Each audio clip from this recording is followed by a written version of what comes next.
Guys, kali ini aku membahas soal konsep perbudakan zaman modern dan kamunya itu sebenarnya dikarung seperti burung-burung kayak gini ya. Ini akan bunyi agak stupid, but just dengerin dulu, nanti ada poinnya. Kamu lihat aja ke burung-burung yang seperti ini, right? Indah banget, right? Ini burung langka, ini baru burung yang harusnya tahu dunia yang luas. Tapi karena dia dikarung seperti itu, dunia dia cuma sebatas ya karung itu. Nah, ini analogi yang sangat cocok untuk manusia pada umumnya. Mayoritas orang nggak sadar bahwa kamu itu sebenarnya udah dikarung dari lahir. Basically, right? Kalau burungnya ditangkap dari tempat liar, terus ditaruh di karung, dia tahu bahwa dia itu dikarungkan. Dia tahu harusnya dia itu hidup di dunia yang seluasnya dunia ini, tapi sebenarnya dikarungkan. Tapi kalau lahir besarnya di dalam karung, kamu nggak tahu kalau karung itu sebenarnya karung. Kamu taunya itu dunia kamu. Manusia juga sama. Sebelum ada sistem perbudakan modern ini, nah ini sekarang cuma omong seberapa parah karungnya kamu. Karena karung kan ukurannya beda-beda ya. Ada yang kecil kayak gini, burungnya gede kayak gitu, cuma dapat karung kecil. Tapi kalau nanti aku tunjukin B-roll, tadi ada karung yang besar banget, seolah-olah kamu bebas di dalamnya. Tapi tetap karung, cuma ada illusion, ada perasaan bahwa kamu bebas, padahal nggak, mesti dikarungkan. Manusia juga sama. Ada negara-negara yang kayak kalau kita ngomong di negara Afrika yang anak-anak dipaksa harus, angkat besi dan, hasilkan hasil bumi.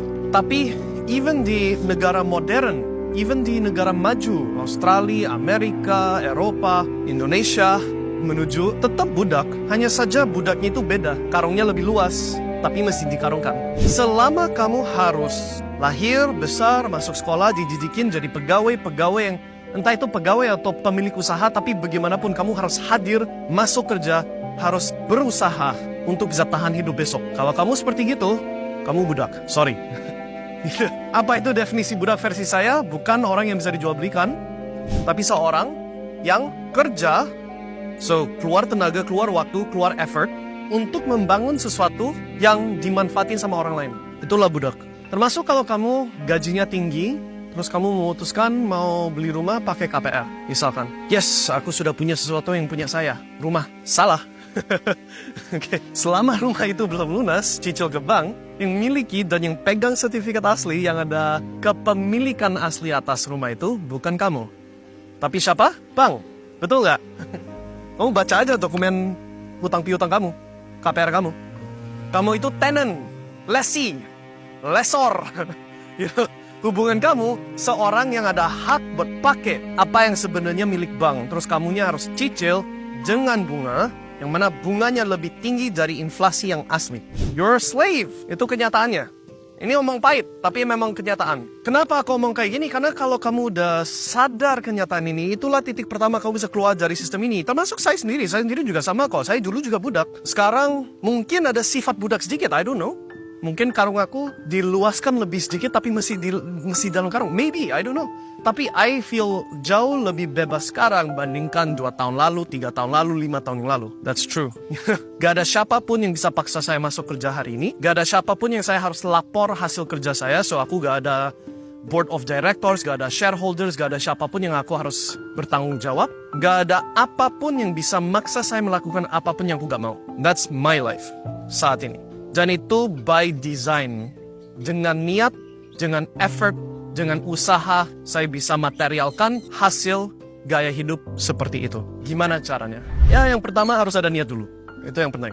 Kedua, ini sekarang kita omong, memang income itu penting, memang duit itu penting. Tapi kamunya, ini kayak bertahap gitu loh. Awal-awal kamu gak ada apa-apa. Apa itu burung yang dikasih karung yang super kecil. Ya, berusaha upgrade ke karung yang sedikit lebih bebas lah. Paham ya? So, awal-awal memang harus berusaha semaksimal mungkin untuk bukan hanya bisa tahan hidup, tapi ada extra income. Get a second job, side hustle, side business. Take risks kalau kamu usia muda, right?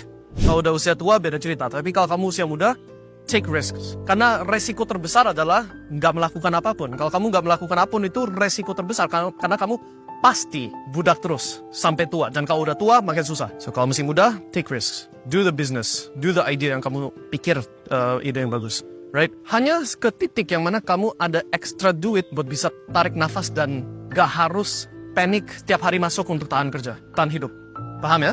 That's the first goal. Tahap pertama. Tahap selanjutnya setelah itu, baru mikirkan gimana caranya kamu upgrade dari budak ke owner budak. Does that make sense? Nah ini aku pakai bahasa yang kasar, realitasnya nggak kayak gini.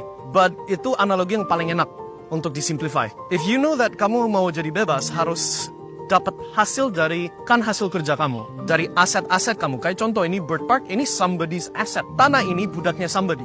Paham ya? Ini tanda kutip. Tanah ini udah dikasih fasilitas banyak, ini sekarang budaknya someone. Tanah ini menghasilkan buat si pemilik aset ini. Nah aset itu banyak macam toh. Aset labor force, your team. Aset di dalam perusahaan, mesin-mesin, peralatan, bangunan, properti. Kalau kita ngomong ke fisik aset lain, emas, perak, cryptocurrencies, Bitcoin, dan sejenisnya.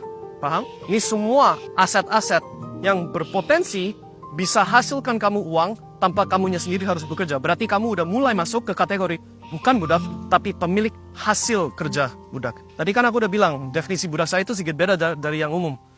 Definisi budak saya adalah seorang yang kerja mati-matian, bukan untuk membangun sesuatu yang manfaatnya kita sebagai yang kerja, tapi untuk yang somebody else. That's a budak, oke? Okay? Kamu harus rubah jadi yang somebody else ini. Kalau bisa, now kamu udah ada titik yang mana kamu bisa up level jadi bukan budak, orang yang bebas. Dan kalau sudah bebas, kalau masih tetap mau kerja, silakan kerja. Kamu passionate, silakan. Tapi karena passion, gitu loh.